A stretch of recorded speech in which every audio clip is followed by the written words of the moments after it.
Yeah, it's wider than just my own personal mobile bill. I mean, this comes down to the fact that Manx Telecom is one of the most trusted brands here on the Isle of Man. We all use it. You have two choices, Sure, or you have Manx Telecom. Therefore, I would personally expect companies such as Manx Telecom to apply an exceptional level of ethical practices as a business.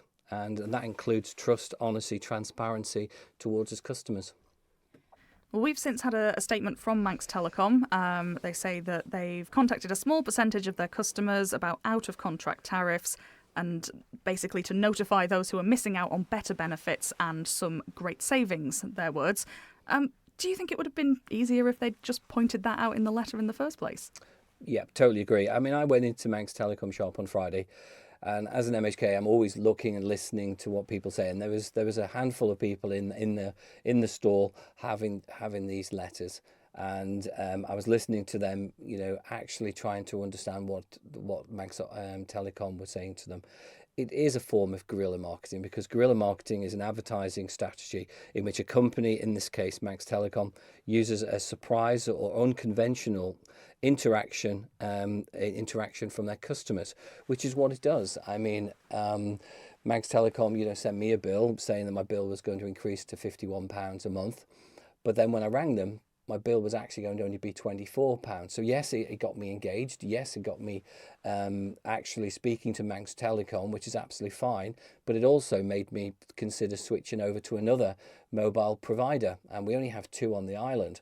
So this is a wider discussion, not just about my own personal phone bill, but this is a wider discussion which has been picked up on social media, and I'm so grateful that, my post has reached around about 11,000 people. I've had more than 100 messages from people in similar situations saying that this is about the ethical practices of our branded companies. And you could use Manx Utilities, Alman Steam Packing Company, Sure, the list goes on. It's about how they engage with their customers and making sure that they are fully engaging with products and services and advice they give those customers.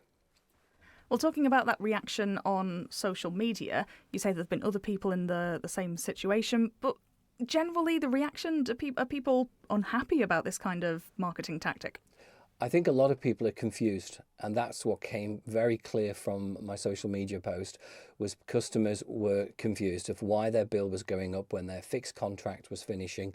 They shouldn't have to pay for a mobile phone, which they paid off maybe over an 18-24 month period. So their bills was expected to come down. And when you actually look at the back of the letter sent out by Manx Telecom, it clearly shows that your tariff should be coming down. So that goes to my actual heart of my point. Why send me a letter demanding more money from me on the knowledge that, in fact, my bill was always going to come down?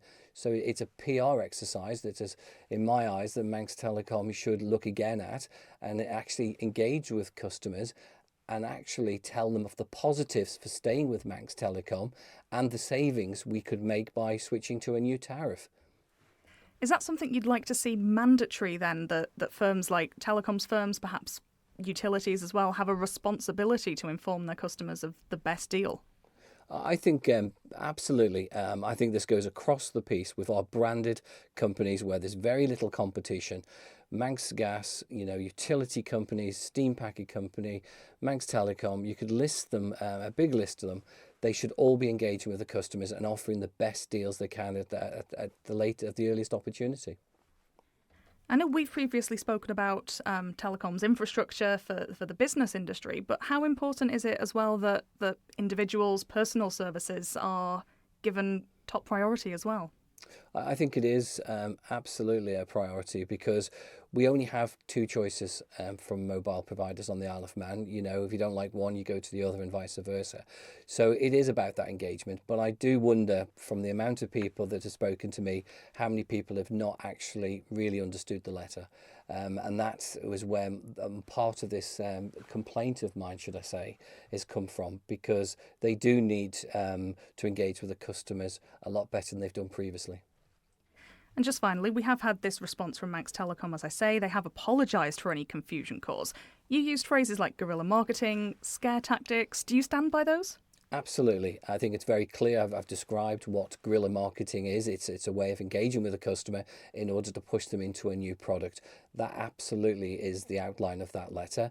It is a scare tactic because you suddenly get a letter, you suddenly find that your bill, I'll take my case for example, was about to increase by £15 a month. Now, a lot of people have contacted me to say they were really confused by this letter, especially with the increase. I just feel that Manx Telecom could have communicated their message better and told people about the positivities and the reduction in cost that they could have got by just engaging with Manx Telecom. It's a communication breakdown by Manx Telecom to its customers, loyal customers, I would add.